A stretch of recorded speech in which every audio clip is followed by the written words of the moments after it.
Welcome to this edition of NAACP Central, a presentation by the Central Long Island branch of the NAACP. We thank you very much for joining us in this presentation. Today we have the great fortune of having Dr. Terry Fulton with us.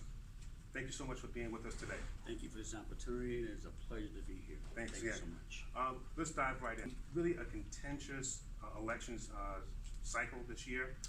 We're certainly pleased about the fact that you were able to win a third term.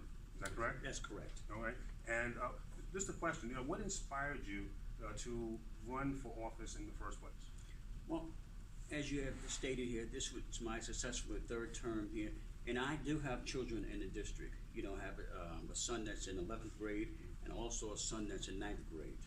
And, as I see, and I think as a board member, that's why I think everybody can't be board members, because I think it takes a certain zeal and understanding of what's at stake. And to be a good board member, you have to understand your role and the importance of who governs what. The board governs the district. Okay, he hires the board has three things that they do. They hire the superintendent, they hire district clerk here, and they hire the attorneys here that protect the district. And you have to understand your role, that if things are not going right here, you got to be able to ask those tough questions here as board members. Yes, we want to be able to have dialogue with the superintendent. Yes, we want to be able to get along here, but it's important that if things are not going correctly, you've got to be, as a board member, have to be willing to step out and say, listen, something is not going right, and we have to come up together collectively to how to address that. That's important, and I'm glad you brought that up. I know that in my time here with Amityville, and certainly this has to resonate with other school districts as well, but there are some challenges that need to be addressed. We consider the challenges that are before us as a district, and sometimes the application of resources may not be what we intend or we need. What stands out to you as a challenge that, if left under the current set of circumstances, is bound to get worse? Well, I think one of the biggest things that hangs over our head here is the inability for us to close the gap on diversity. That's one of the biggest things that we're facing in the district. And for me, I think it falls down at accountability. I think as a leader, when you put a plan together, you have to have the foresight to be able to look at that plan and see if that plan is working. At some point in time, you got to be able to assess that and say, listen, the plan that I've got in place is not working because the things that we're trying to achieve are not there.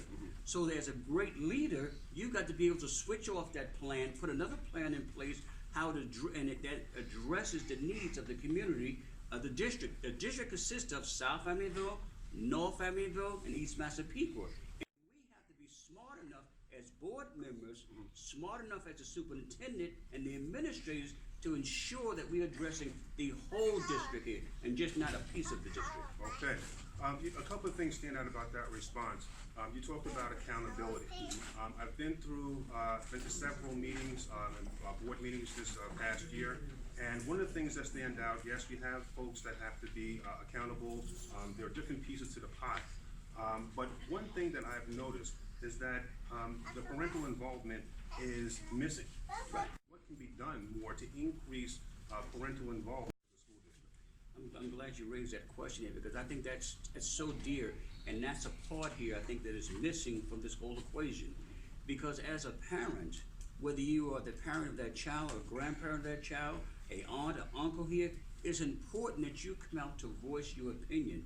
Because a lot of people that have homes or renters here may not know that, but you're two-thirds of your taxes go to the school here. So whether your child have left school, went on and moved to another state, as long as you live within the district, you are still having to pay taxes.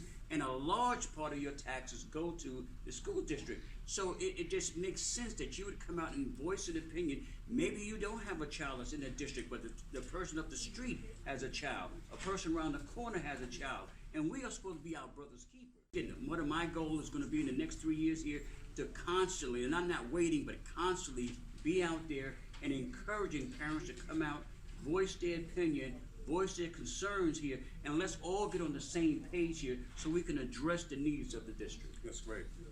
When you talk about voicing concerns and addressing the needs, I'm looking at statistics from New York State, and when it comes to the results of our reading and math proficiency, Amityville is not even reaching the mean, the average. Yes. They're below.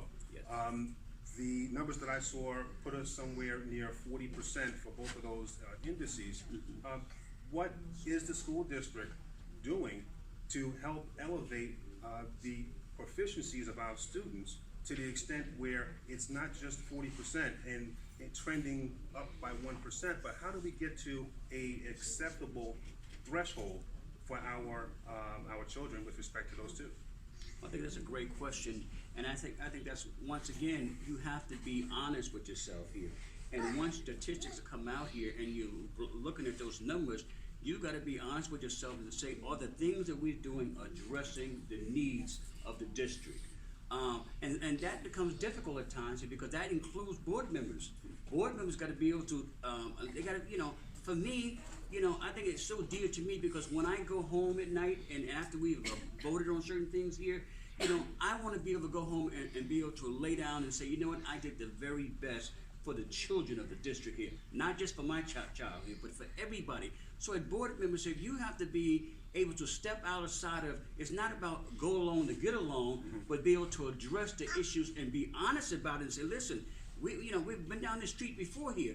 The definition of sanity is continue to do things over and over and over again and think we're gonna get something different. And I think sometimes at board members, we don't understand that, or we don't, I should say, really to totally take the weight of what your responsibility is. As board members, you are voted in by the community, okay, by the taxpayers, by the stakeholders here, and you are the ears, you are the voices, and you are the eyes of the community here. And as board members here, you have to be able to make those tough decisions and say, listen, we can no longer go down this issue right here. We've got to be able to look at this and say, what is the common denominator? And address what the common denominator is. Great, great. Well, that's well said. We look forward to your leadership.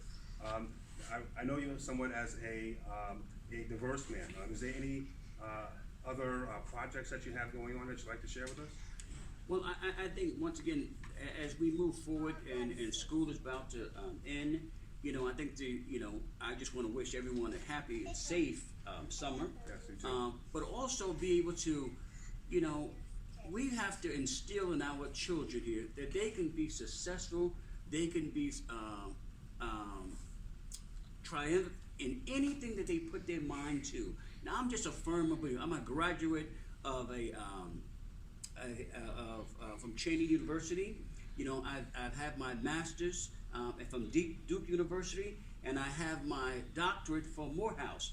So I understand the role that higher education plays, and I think it's important as parents, grandparents, aunts, and uncles that we constantly push our children. Let's not water nothing down here.